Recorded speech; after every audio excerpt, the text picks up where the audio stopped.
Welcome to Watchtower History. Well, thank you so much for joining us, Dr. Bergman. Good to be here. So as we discussed, we'd like to hear your personal story of how you became a Jehovah's Witness or your family. And then beyond that, what led you to question the Jehovah's Witnesses and your exit strategy coming out? What led you into atheism? Probably Watchtower. Don't do that when I'm drinking. You don't have a drinking problem there, do you?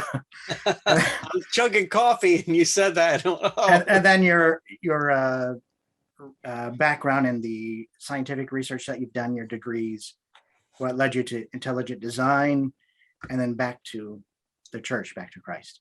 Okay. First part is I became a Jehovah's Witness because my older aunt Virginia became a witness and got my Aunt Donna and my mother involved. So all three of us eventually became involved. Had long discussions. And my Aunt Virginia convinced my other two, my mother and my other aunt, to become involved.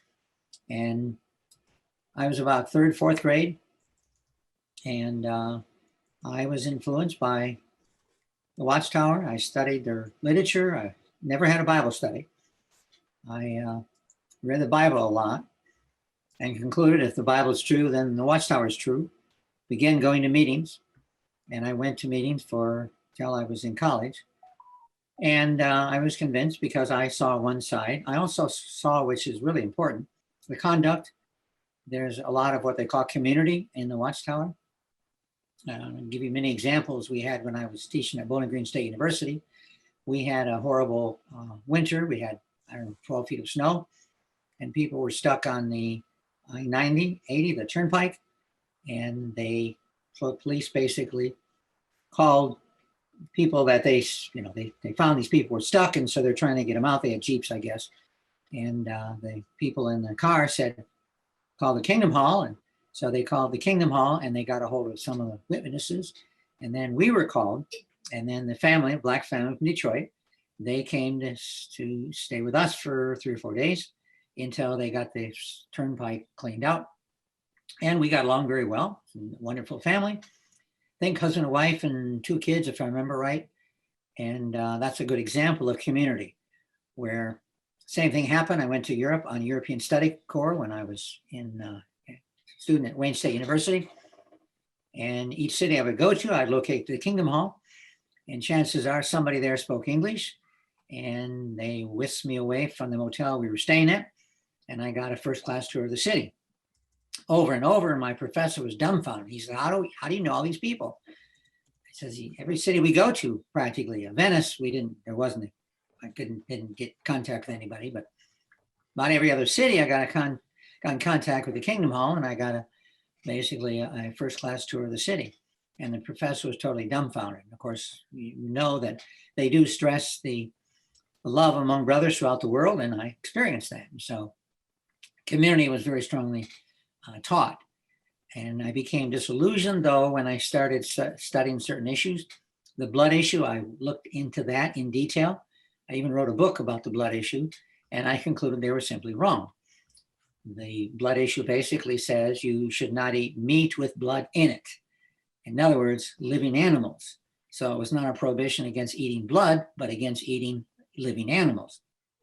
And that was pretty clear from my research that I did, from that as well as other scriptures. And there are other things that bother me. Of course, the 1975 date was an issue. And the idea that the Watchtower was the only ark of salvation. If you weren't in that, then you were doomed. And so therefore, they added up. And my questions, of course, caused problems with the witnesses. And I was teaching at Bowling Green State University at the time. And there was a conflict there. And they did not appreciate my involvement at all. They found out indirectly, actually. I did not tell them. But so I was right in between 2 worlds. The university, one world, very antagonistic to the witnesses. And the witnesses, of course, were very antagonistic to higher education. So let me ask you a question. How did they let you or allow you to go to school to get a higher education? Well, is something you decided? Did they question you on that and suggest not to? They did, but my father insisted he wanted me to go to college. And they rule basically, if your father insists that you go to college, then you should go. And so I did. And I met, there are a couple of other witnesses that I went not with, but they were there when I was there. And so I didn't really get the conflict there. I got the conflict more between the Watchtower theology and my conclusions that there was a problem. And I got some conflict, a lot though I learned at college was very negative towards religion. I learned all about the Inquisition, about the Crusades. And so I basically corresponded with the Watchtower Teaching because the Watchtower feels the church is Christendom and not Christianity. And so therefore they are very negative. And basically a lot of what the Watchtower taught was reinforced at the university I was studying at that time for my bachelor's, master's, and actually my doctorate degree. And so I was torn a lot though between the teachings and the conflict I had with the college, with the witnesses. And I, of course, tried to reconcile the two, but it didn't work very well. And eventually I decided to leave. And then my wife left me. Oh. And she, I think partially she left because I was trying to get tenure. And I thought the way you get tenure is to work hard and publish lots of stuff. I published books and monographs. In fact, I published more peer-reviewed literature than anyone in the department, and by and large, my entire department combined. And I found in the end that didn't matter.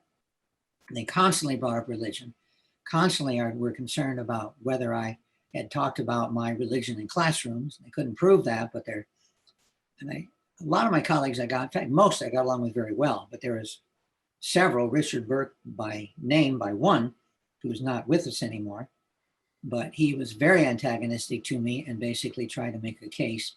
And he did things like, on my resume, I claimed to have published a chapter in a book. Well, he got a copy of that book in the tenure meeting, which I wasn't allowed to go to. And he said, this is the book. Right here it is. There's no chapter here and there by Bergman. So Bergman's lying. He doesn't have a chapter in that book. He's lying. And of course, I didn't know about this until years later. And I found out what they did is my chapter was in the newer edition and they had the earlier edition in the book. But to me, the ethical thing would be to confront me and say, now, this was mentioned that you have a chapter in this book and it's not there. What's going on? Never asked me that. And I, partially because of that and numerous other things, I became very discouraged with academia. I found these simply were not moral people. They were not, by and large, and I many exceptions, of course.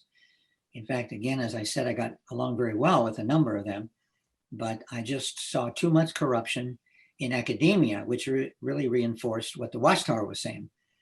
And this book example is only one of many. They made many claims that I didn't have certain publications. The fact is I did.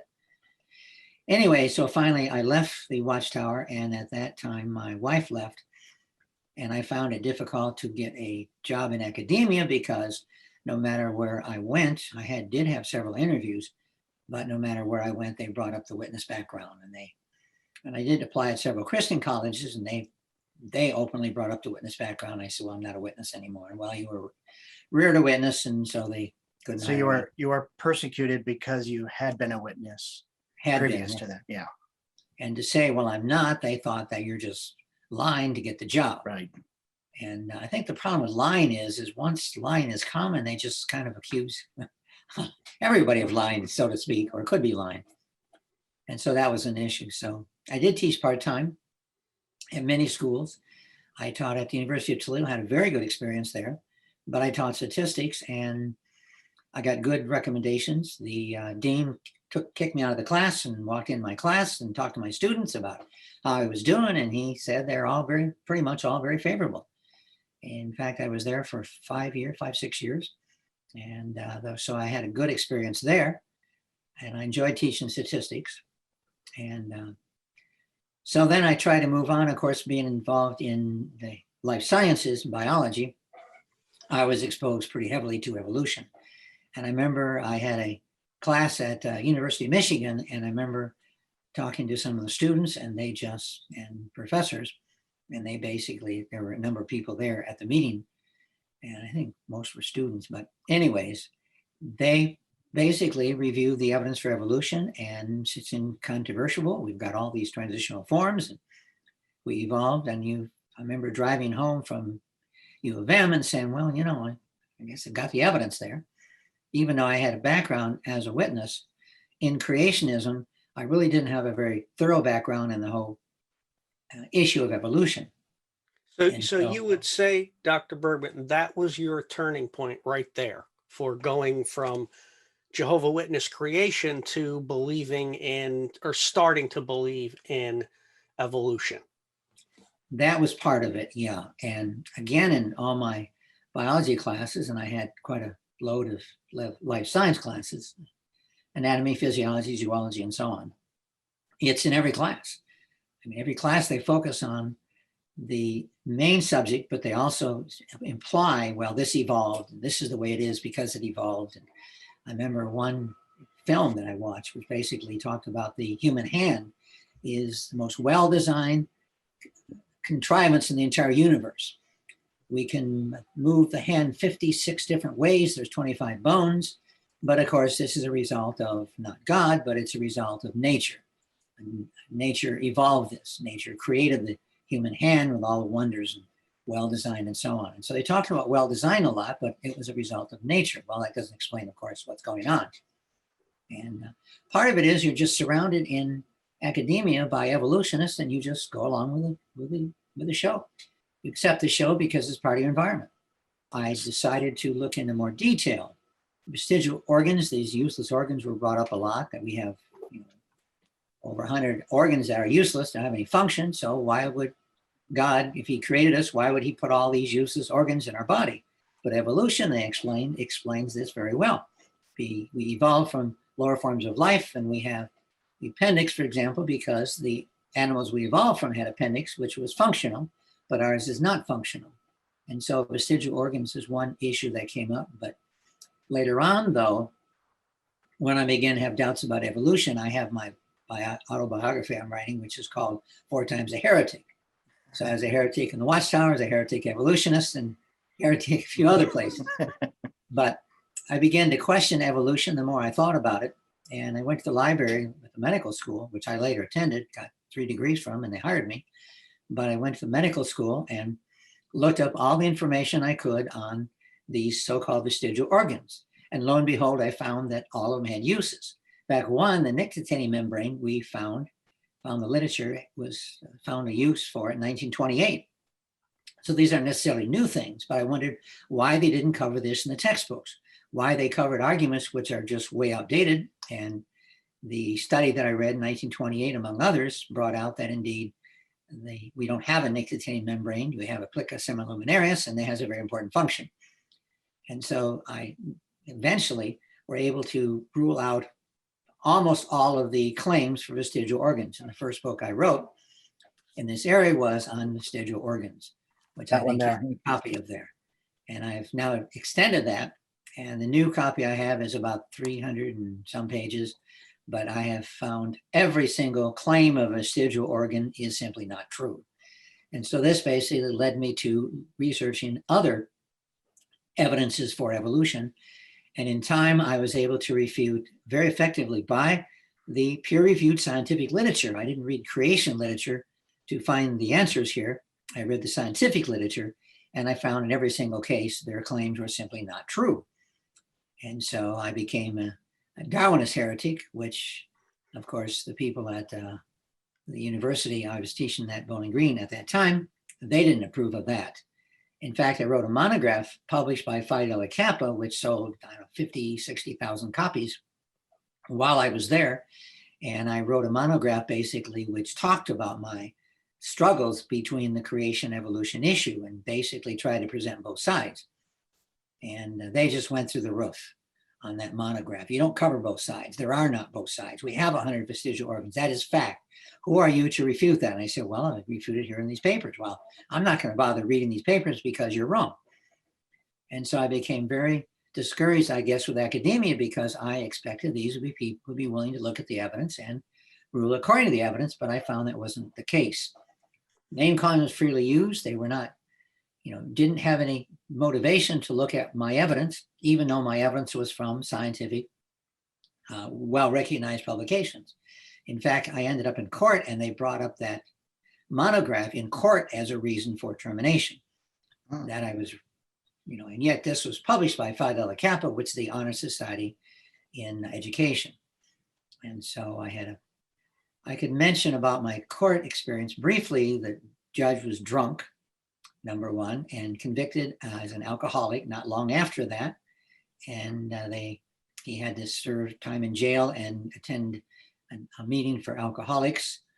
He was involved in a car accident, but he was drunk on the stand, pretty obvious to me. Although I guess he didn't fall over while walking in onto the stand, but he was alert enough, I guess, that he could conduct the trial, but he wasn't all that alert. He was like a Judge Rutherford. He could get up to the podium completely drunk, give a whole lecture, and then need help stumbling off. Yeah. Maybe not as bad as Judge Rutherford, but anyway. So, quick question, not to interrupt you. Has the society used any of your writings to defend their views on creation, or do you want to wait and get to that later?